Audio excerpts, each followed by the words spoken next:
Leta Zunze Ubumwe za Amerika ni igihugu kirusha ibindi byose kugaragaza neza isura yacyo mu ruhando mpuzamahanga no muri filime bakina. Nta hantu iki gihugu gitsindwa intambara. Abanyamerika bahora ari intwari, abo bahanganye nabo bakaba ari bo babi kandi bakabibigwari.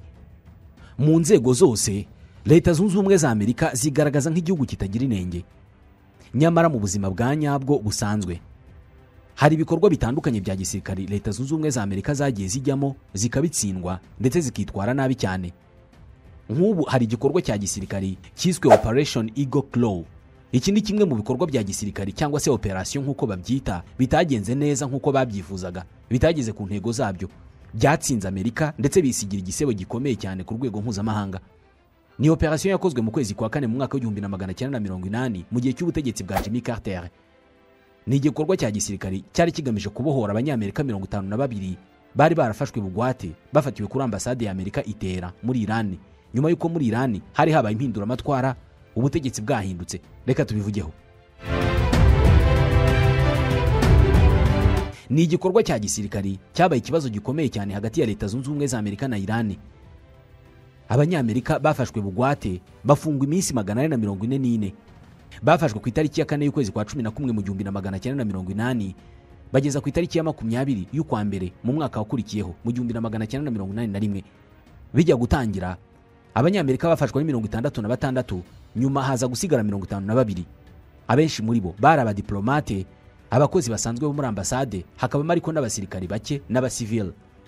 Abafashwe icyo gihe bahambira ibitambaro mu maso, barabohwa, bahatwa ibibazo, ubundi bajugunywa mu kasho.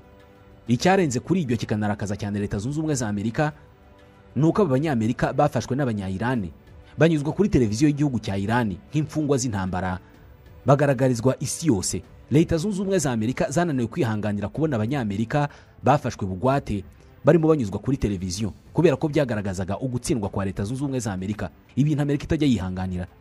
Bamwe mu bari bafashwe bakomeye barimo chargé d'affaires cyangwa se ushinzwe ibikorwa bya Leta Zunze Ubumwe za Amerika muri ambasade ya Amerika itera, yitwaga Bruce Langen.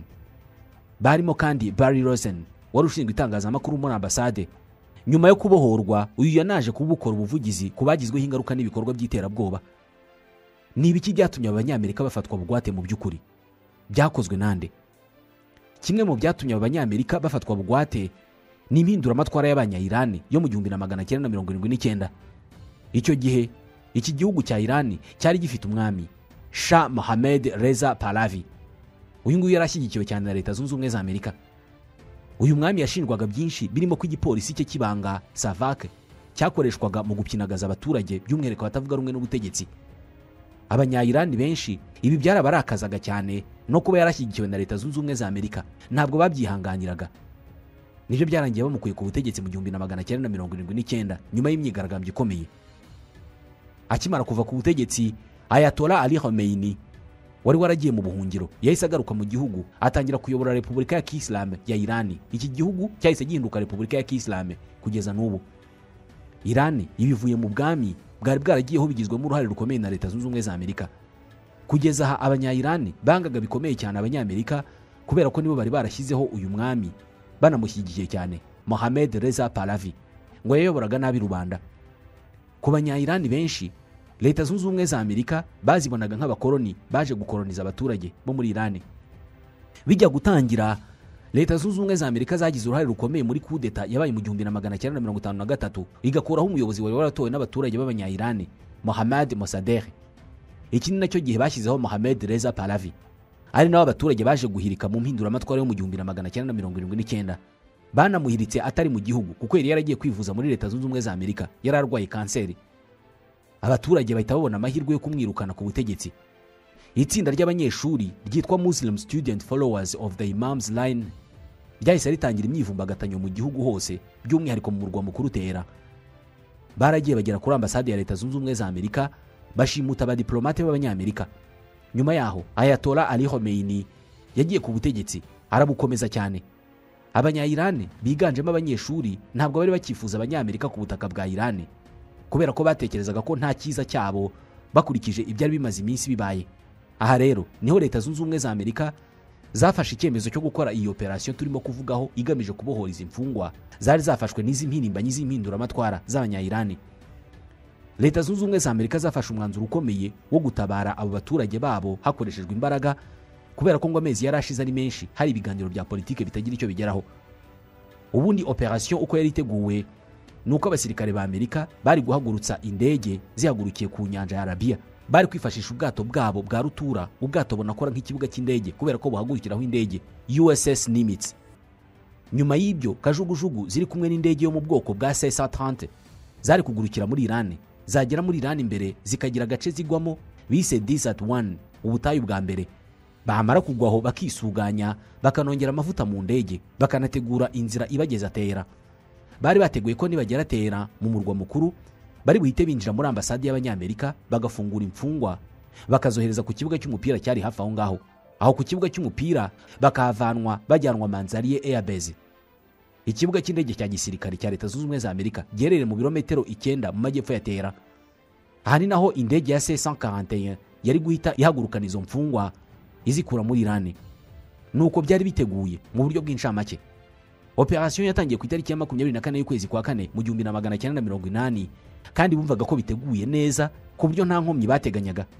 Ingabo zirwanira mu mutwe udasanzwe wa Delta Force zari zoherejwe zitekereza ko zigiye gukora igikorwa cya gisirikare kizigishwa mu mashuri yigisha igisirikare nka operation nziza yabayeho. Delta Force ni umutwe washinzwe mu mwaka wa 1977 ushingwa na Colonel Charles Beckwith. Ni nawe wari uyoboye iyi operation ya Eagle Claw. Intego y'uyu mutwe kwari ukurwanya iterabwoba, kubohora abafashwe bugwate ndetse n'ibindi bikorwa byahuranyije bya gisirikare.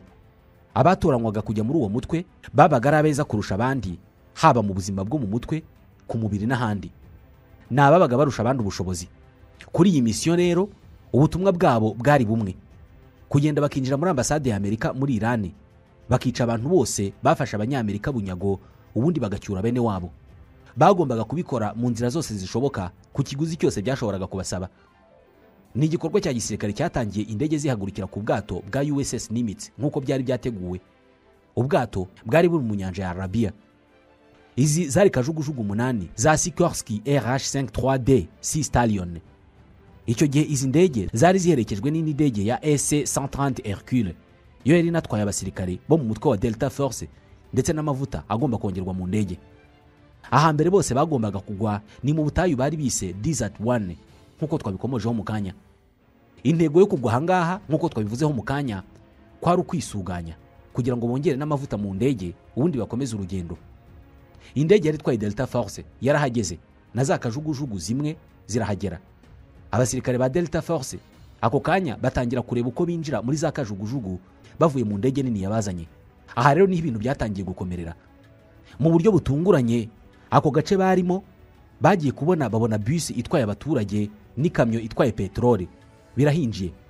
Abo bakomando ba Amerika bahise bafata iyo bus, bafata abo baturage bayirimo, babafata bugwate n'ikamyo yari itwaye petrole barayitwika.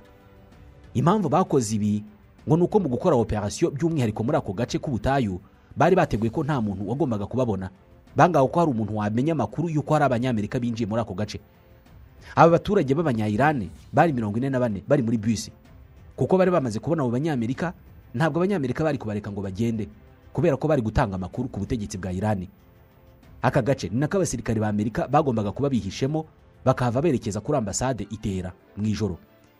Indi mpamvu iyi kamyo nayo yarashwe ngo nuko bayihagaritse, ariko umushoferi akanga guhagarara ahubwo akayikubita ikiboko ngo yiruke, bagahitamo kuyirasa irashyira kongoka. Ubwabyo iyi operation yari itangiye gupfa hakiri kare.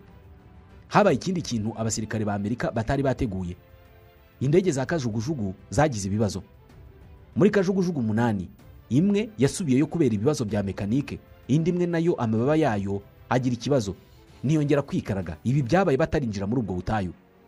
Nyuma y'izi kajugujugu 2 hongeye kwangirika ya gatatu, yo yapfuye bageze aho bagombaga guhagarara hambere mu butayu. Muri kajugujugu 8 hari hasigaye 5 gusa zikora, kandi kugira ngo nibura operation ishoboke nuko bari kuba bafite nibura kajugujugu 6. Izi ndege ngo zangijwe na serwakira y'imbaraga nyinshi cyane yahuhaga aho ngaho mu butayu. Colonel Charlie Beckwith wari uyoboye abandi basirikari muri Delta Force, akaba ari nawe wari wateguye iyi operation, yahise asaba White House ko operasiyo yahagarara. Perezida Jimmy Carter icyo gihe atajuyaje yahise yumva inama z'aba basirikari yemera guhagarika icyo gikorwa. Urugendo rwerekeza Tera rw'abanyamerika rwarangiriye mu butayu imburagihe. Intera iri hagati y'ubutayu na ambasade ya Amerika bashaka kugeraho ni ibirometero 520. Ubu butayu abanyamerika bari bise Desert 1 cyangwa se ubutayu bwa mbere busanzwe ari ubutayu bwa Dash-e-Kavir, bakunze no kubwita The Great Salt Desert, ubutayu bw'umunyu buri rwagati muri Iran. Ambasade ya Leta Zunze Ubumwe za Amerika yo yari mu mujyi rwagati muri Tera. Ibyabaye ku banyamerika muri iyo operation ni agahomamunwa. Mu gihe batekerezaga ko nibura bagiye gutaha bagasubira iwabo nta upfuye, ariko na operation itabaye bitewe nuko batekerezaga ko ubwo batageze muri Tera nta kiri kubabaho. Mu gihe bari bagitekereza ibi bahuye n'ibyago bikomeye cyane. Mu gihe bari bafashe icyemezo cy'uko ibya operation babivamo, imwe muri za kajugujugu za RH-53D yatangiye kwisuganya ngo ihaguruke igende. Ako kanya igongana n'indi ndege ya SC-130 nayo yabo. Umuriro uragurumana wirukira mu bubiko bw'amavuta y'indege, habiturika ridasanzwe. Ako kanya abasirikare 8 ba Amerika bahise bapfa, abandi barashya bikomeye cyane, abandi bagira ibikomere byoroheje. Muri abo bahise bapfa 5 nabo mu gisirikare cya Amerika kirwanira mu kirere, 3 n'abarwanira mu mazi. Ako kanya noneho ibya operation barabyibagiwe burundu, basigara barwana no kwikura aho hantu vuba bishoboka, kubera ko abasirikare ba Iran bashoboraga kubahasanga bikaba bibi kurushaho. Abarokotse birukankiye mu ndege nini yari isigaye ya C-30 biruka batareba inyuma. Za kajugujugu zindi bazitaye aho ngaho mu butayu basubira iwabo nta munyamerika n'umwe babohoye. Ahubwo igisirikare cya Iran cyahageze nyuma maze cyasanga indege n'ibikoresho byasizwe n'abanyamerika ndetse n'abaturage bari bafashe.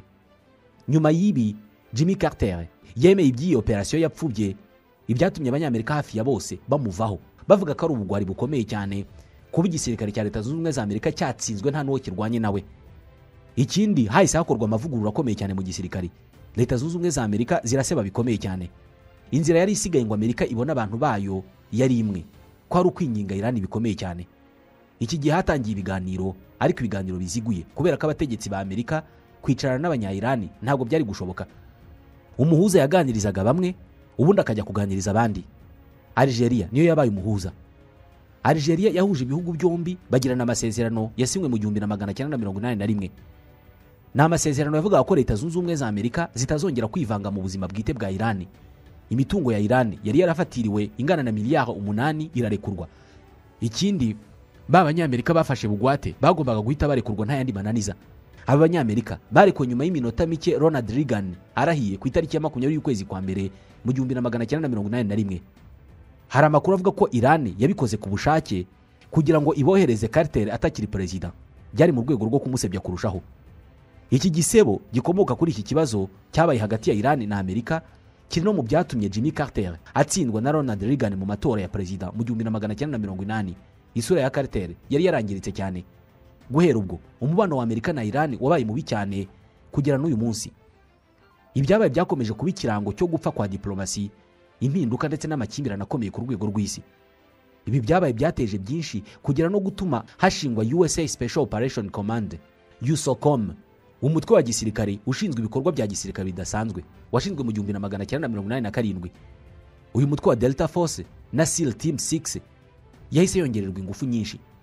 Operation Eagle Claw abanyamerika bagiyemo bazi ko izajya yigishwa mu mashuri ya gisirikare ntabwo yageze ku ntego, ndetse yavuyemo igisebo kidasanzwe kuri Leta Zunze Ubumwe za Amerika. Gusa icyo bashakaga cyuko iyi operation izajya yigishwa mu mashuri cyo bakigezeho, kubera ko n'ubundi yigishwa mu mashuri ariko ntabwo yigishwa nk'igikorwa cya gisirikare cyageze ku ntego. Yigishwa nk'urugero rw'imwe muri operation zapfubye nabi cyane. Icyakora abantu bakuramo amasomo ajyanye no kwirinda gutsindwa nguko. Hakabaho gutegura ibintu, gutegura ibikoresho no guhangana n'ibibazo hagati muri operation.